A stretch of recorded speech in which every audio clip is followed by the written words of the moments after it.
The following CSB computer animation depicts the sequence of events over an 11-hour period leading to the explosion at the BP Texas City refinery on March 23, 2005.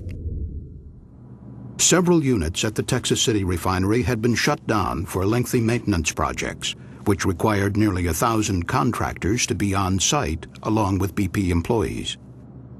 BP had positioned a number of portable trailers close to process units for the use of contractors and other maintenance workers. Over a period of months, BP had located 10 trailers for workers servicing the ultra-cracker unit, including a double-wide wood-frame trailer that contained 11 offices and was regularly used for meetings. Though these trailers were located near the isomerization unit, the occupants were not warned the ISOM unit was about to start up, a potentially hazardous operation.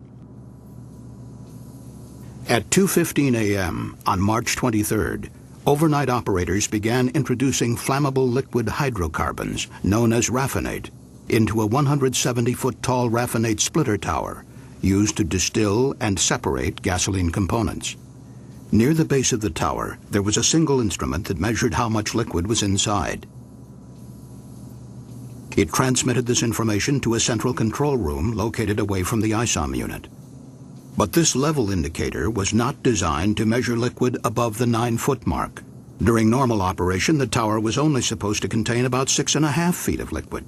But during startups, operators routinely deviated from written procedures and filled the tower above the 9-foot mark, concerned that if the liquid level fluctuated too low, it would cause costly damage to the furnace. At 3:09 a.m., as the liquid neared the 8-foot mark, a high-level alarm activated and sounded in the control room. But a second high-level alarm, slightly further up the tower, failed to go off. By 3:30 a.m., the level indicator showed that liquid had filled the bottom 9 feet of the tower, and the feed was stopped. The CSB later estimated that the liquid was in fact at a height of 13 feet. But operators could not know the actual level because the indicator only measured up to 9 feet. The lead operator had been overseeing the startup from a satellite control room within the ISOM unit. At 5 a.m., he briefly updated the night board operator in the central control room about the startup activities. The lead operator then left the refinery early, an hour before the end of the shift. A new board operator arrived in the control room around 6 a.m. to start his 30th day in a row working a 12-hour shift.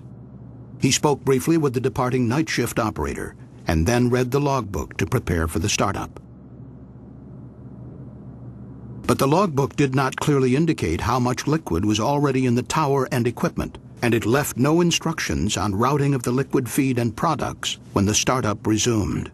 Instead, the control board operator only found a one-line logbook entry that said, ISOM brought in some RAF to unit to pack RAF with.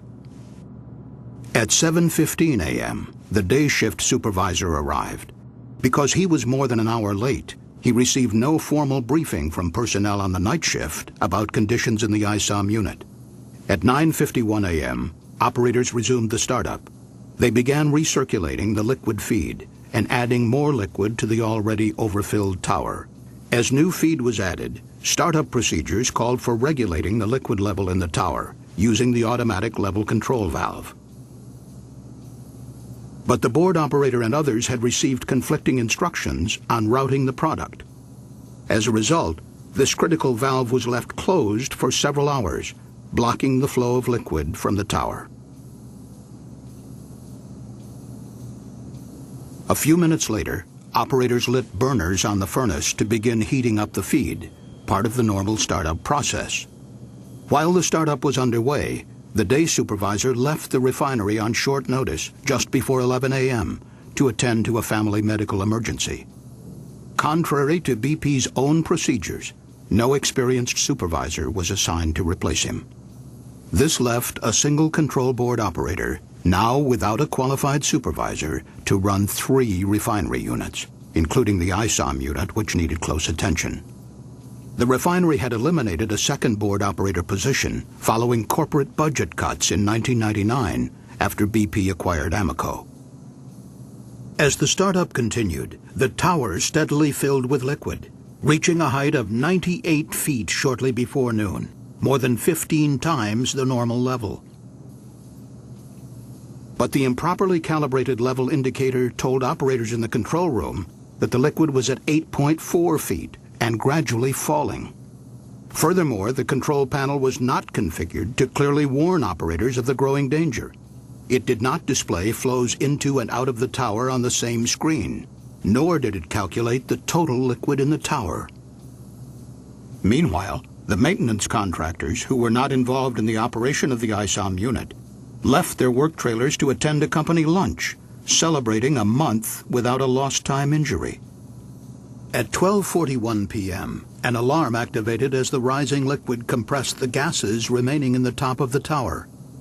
Unable to understand the source of the high pressure, operators opened a manual chain valve to vent gases to the unit's emergency relief system, a 1950s-era blowdown drum that vented vapor directly into the atmosphere. Operators also turned off two burners in the furnace to lower the temperature inside the tower, believing this would reduce the pressure. Nobody knew the tower was dangerously full. The operators did become concerned about the lack of flow out of the tower and began opening the valve to send liquid from the bottom of the tower to storage tanks. But this liquid was very hot. As it flowed through the heat exchanger, it suddenly raised the temperature of the liquid entering high up the tower by 141 degrees Fahrenheit. It was now about 1 p.m. Contract workers, unaware of the startup and the looming danger, returned from lunch and began a meeting in the double-wide trailer in the corner room closest to the blowdown drum. Over the next few minutes, the hot feed entering the tower caused the liquid inside to start to boil and swell. Liquid filled the tower completely and began spilling into the overhead vapor line, exerting great pressure on the emergency relief valves 150 feet below. At 1:14 p.m., the three emergency valves opened, sending nearly 52,000 gallons of flammable liquid to the blowdown drum at the other end of the ISOM unit. Liquid rose inside the blowdown drum and overflowed into a process sewer, setting off alarms in the control room. But the high-level alarm on the blowdown drum failed to go off. None of the operators knew of the catastrophe unfolding in the ISOM unit. As flammable hydrocarbons overfilled the blowdown drum, operators nearby saw a geyser of liquid and vapor erupt from the top of the stack. The equivalent of nearly a tanker truck full of hot gasoline fell to the ground and began forming a huge flammable vapor cloud. This scene, based on CSV computer modeling, shows how the vapor cloud expanded in just 90 seconds, engulfing the unit and the nearby trailers full of workers. About 25 feet from the base of the blowdown drum, two workers were parked in a pickup truck with the engine idling. As flammable vapor entered the air intake, the diesel engine began to race. The two workers fled, unable to shut off the engine. Moments later, witnesses saw the truck backfire and ignite the vapor cloud.